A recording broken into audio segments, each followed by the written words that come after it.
So the left is freaking out because Donald Trump has allowed white refugees into the United States from Western lensmen. One of these videos generated a massive amount of outrage from Democrats and their propaganda press. The other didn't register a blip. Well, let's see. Here you have the white South Africans, and then you have just the border being overrun. But they're not white, so that's okay. You heard this was all fine. This was good, in fact. This is terrible. This is white supremacy.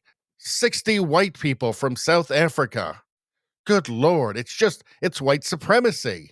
The left is it's just gone completely mask off at this point. The refugees, the Episcopal Church, refused to help escape genocide in South Africa, are arriving in the U.S.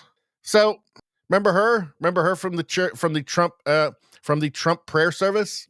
The one who lectured him took the opportunity to. She's just beyond woke. She's the super woke. Well, she's Episcopal. So, in fact, let's take a look at what she had to say. She was pleading for empathy, but not for everybody, I guess. To have mercy upon the people in our country who are scared now. And the people who pick our crops. See, she should have been more specific. All of those people, except white South Africans. She wasn't specific enough.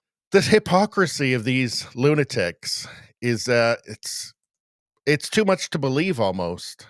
Let's see. So, and of course, the left is saying that they're not actually refugees. Of course, here, Biden-Harris senior staffer supports taking land away from white South Africans who could go back to Germany. Huh? Go back to, well, they're from Holland. Let's see. Originally, but we're talking, originally, their ancestors settled South Africa in the 1640s. They've been there for hundreds of years. So let's see. Trump on South Africa. They're saying that the left is saying, oh, there's nothing going on there. There's no problem. No problem. These aren't real refugees. What does Trump say? Killed, and we don't want to see people be killed. Now, South Africa leadership is coming to see me, I understand, sometime next week. And, we're supposed to have I guess a G20 meeting there or something, but we're having a G20 meeting. I don't know how we can go unless that situation's taken care of, but it's a genocide that's taking place that you people don't want to write about, but it's a terrible thing that's taking place. And farmers are being killed. They happen to be white, but whether they're white or black makes no difference to me, but white farmers are being brutally killed, and their land is being confiscated in South Africa. And the newspapers and the media, television media, doesn't even talk about it. If it were the other way around, they talk about it. That would be the only story they talk about. And I don't care who they are. I don't care about their race, their color. I don't care about their height, their weight. I don't care about anything. I just know that what's happening is terrible. I have people that live in South Africa. They say it's a terrible situation taking place. So we've essentially extended citizenship to those people to escape from that violence and come here. Trump is saying there's a problem and that they're really refugees. Let's see. I wonder, South African politician Julius Malema. So what's going on here? So this is Julius Malema, and he's the leader of the fourth largest political party in South Africa. Here he is, obviously having a rally at a stadium. There's clearly tens of thousands of people there. Now, what's he saying? Could this possibly give us a clue as to why these people would want to apply for asylum in the United States? Let's take a look. Come on, sir. Kill the poor, the farmer. Kill the poor, the farmer. Brr, pa, pa. Brr, pa, pa. Attention. So he's leading a chant in a stadium for tens of thousands of people to chant, kill the boer, the farmer, and then with machine gun noises. So I'm sold. I'm sold. If I was living in that country, I would want to get the hell out immediately. I don't know. It seems fairly obvious, doesn't it? Huh. New York Times, though. I mean, they're not so sure. New York Times. When is this from? This is from August 2nd, 2023. What do they say? Kill the Boer song fuels backlash in South Africa and US. Right-wing commentators, right-wing commenters claim that an old anti-apartheid chant is a call to anti-white violence. But historians and the left-wing politician who embraces it says it should not be taken literally. Yeah, whatever you do, don't take the song Kill the Boer, Kill the Farmer, machine gun noises. Don't take that literally, obviously. Don't listen to right-wingers. I mean, right-wingers are the only people bigoted enough. I mean, just bigoted enough to actually think that a song called Kill the Boer, Kill the Farmer with machine gun noises might mean kill the Boer. Rosie says, terrifying rally. I agree. That would make me want to get out of that would make me want to get out of South Africa. Let's see. Kill the Boer. Let's see. So what is the New York Times? The New York Times, you have to understand, they're sophisticated and nuanced.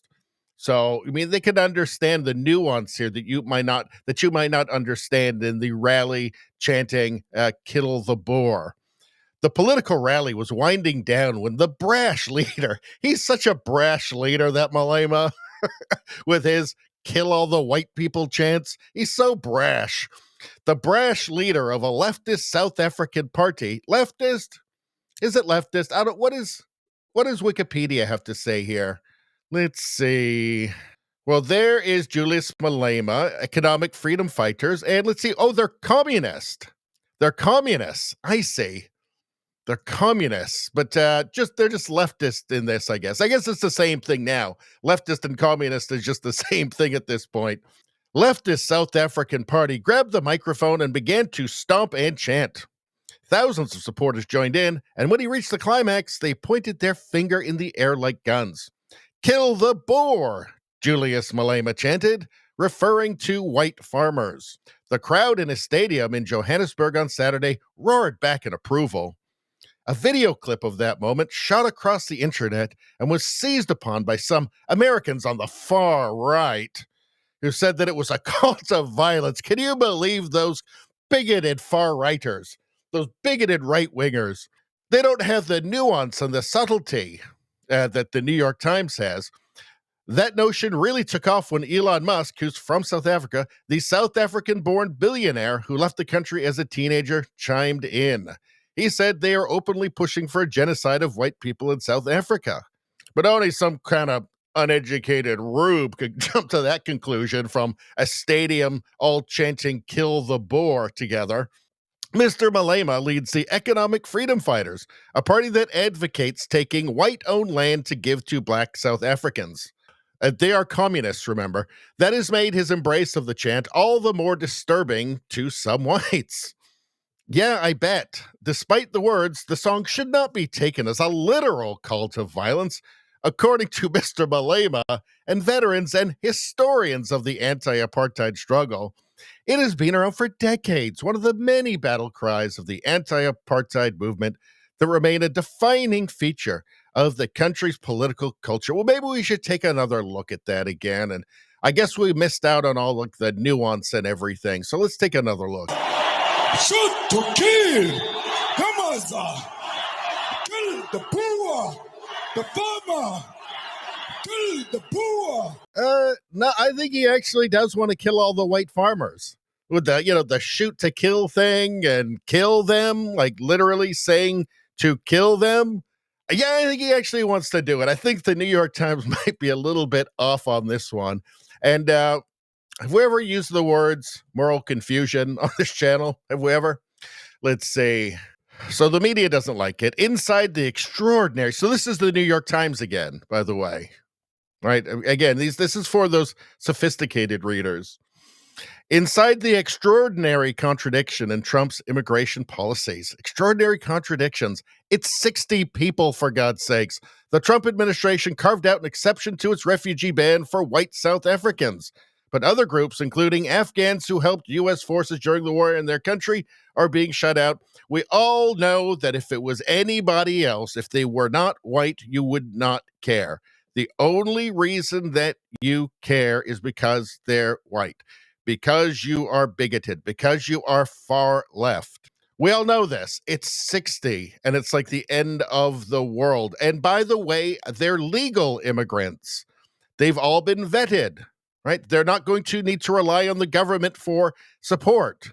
It's just amazing how they just, well, I mean, let's take a look. Let's see. Why is Trump given white South Africans refugee status from Al Jazeera? White South Africans arrive in U.S. Trump's genocide claim disputed. Genocide claim disputed. White South Africans arrive at Dulles as refugees under Trump order. White.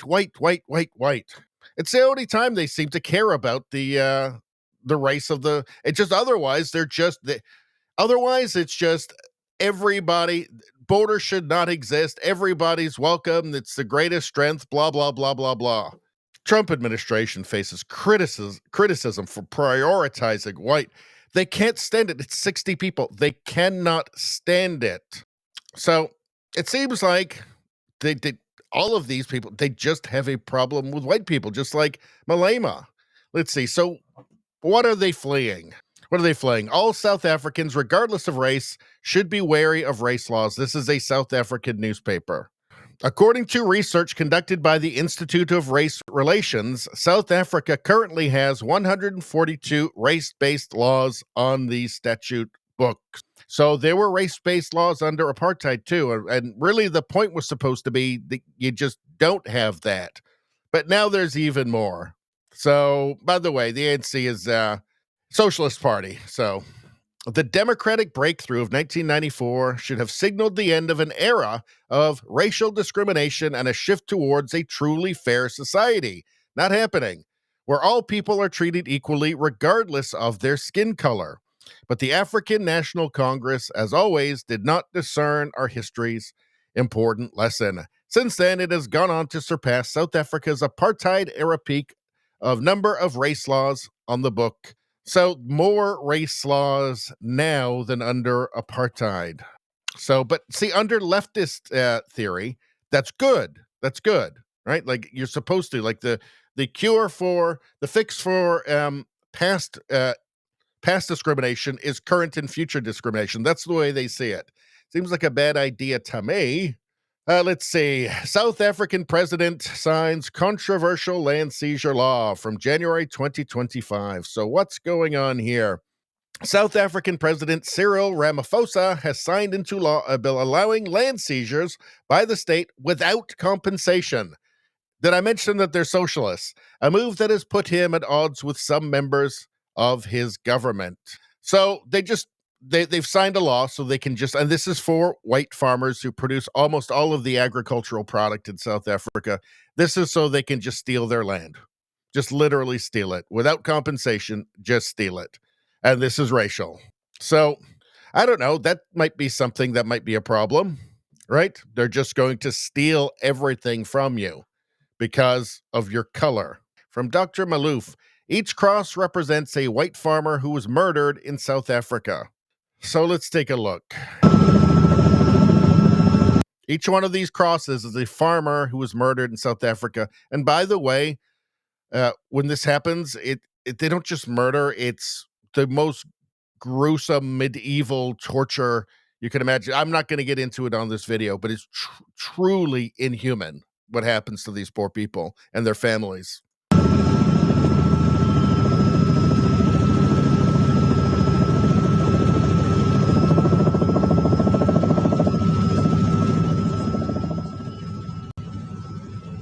So let's see. You've got the Road of the Dead. You've got politicians chanting, encouraging their followers to kill you.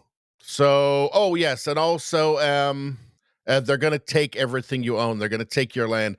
First, this will be for the farmers, but of course it never stops there. It'll just be everybody, and it's all based on race. So I don't know. I'm sold. Let them in. Let them in. They can go to. I think Canada should accept a bunch of them as well. Clearly, this is heading in a very, very tragic direction. Obviously, right? This isn't like when you see this isn't some like small Facebook group. Okay, this is a stadium of people. Like it's obviously millions of people share this attitude.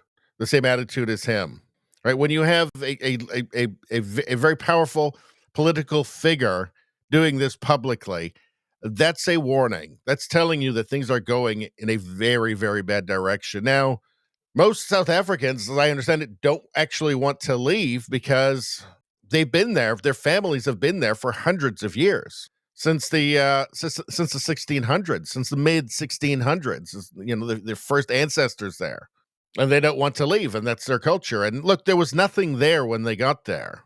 Right? There were no cities, there were no farms, there was no kingdom, there was nothing. That's why they picked the place. But yeah, I'm sold. South Africa could become a failed state, says ANC's Fikile Balula. So yeah, it'll become like Zimbabwe. So once they take the land, as Zimbabwe did from the white farmers, they will become like that. Zimbabwe had, I believe, like $1 trillion notes. Like it was the worst inflation in history was caused by that, and I believe they actually were printing off like multi-trillion-dollar bills. South Africa could become a failed state, but is yet to reach that point, a senior official of the ruling African National Congress has said. Let's see. The admission by ANC Secretary comes as South Africa experiences power cuts, known as load shedding, for up to 10 hours a day. This was once a very advanced technological society. This load shedding has just made a mess of our country. Well, socialists took over, and once they take over, of course, they're incompetent. They don't understand how a society functions well, and they just start stealing everything. So there you go. You can thank Karl Marx for that one. That's the white guy they should be mad at, Karl Marx. But why is the left so angry that they let in 60 white South Africans? It could just be 60 from anywhere, right? It doesn't matter. Like, let's listen to this person here. What is she saying? This was posted by Vince Langham. So now Trump is importing apartheid supporters from South Africa. You can't make this shit So why is she saying apartheid supporters? She's just making that up. up. So it's very apparent what's happening here. We're importing white racists and deporting anybody that isn't white. Deporting people that are in the country illegally, regardless of their color, you absolute dingbat. She probably considers herself to be an educated, sophisticated voter as well, I'll bet. I'll bet she does. And smugly looks down on those stupid people who bothered to take a look at, like, I don't know, like this guy threatening to kill the people that Trump let into the country. Shoot to kill. Come on, sir. Kill the poor. The farm. Again, I'm sold. I'm sold. It seems pretty obvious to me. Pretty obvious to me. How much more plain could it be? Only like a New York Times writer could watch that and go, "Oh, it's nothing. Oh, it's just an old folk song." Really, it doesn't seem like a folk concert to me. All of the fuss to just stop these people. Look at what flag are they waving there? What flag are they waving? They've got American flags. They don't have South African flags. They've got American flags. It seems like they actually want to be Americans. Oh, that's a terrible thing, isn't it? I guess that when they see people going in, for one thing, they're white, so obviously they're evil. But also now they've got American flags, so obviously that makes them even more evil. What a bizarre level of moral confusion in the Western world today. Genuinely disturbing. Some people say that there's some sort of replacement plan, something like that, some sort of replacement conspiracy or something. I don't know where they get these crazy ideas from. I would argue it's unlike any other large country in the world. So there's a second thing in that black box, an unrelenting stream of immigration, nonstop. Folks like me who were Caucasian of European descent, for the first time in 2017, will be in an absolute minority in the United States of America. Absolute minority. Fewer than 50% of the people in America from then and on will be white European stock. That's not a bad thing. That's a source of our strength. I would argue it's not. Or that's a source of your strength. Biden told you, so you know it's true. All right. There are times when I get, this is another one of those alternate reality things where you see the left take its mask off and you can't, you think, well, why wouldn't they try and hide it? Why wouldn't they try and hide how awful they are, how evil they are? Right? Surely they would realize that people will notice this and be horrified and appalled by it. Surely they would realize that, wouldn't they? Apparently not. Apparently not. All right. Anyway, that's all I'm going to say about that. Please like, share, and subscribe. Subscribing really helps me out. I thank you for that. I will see you next time.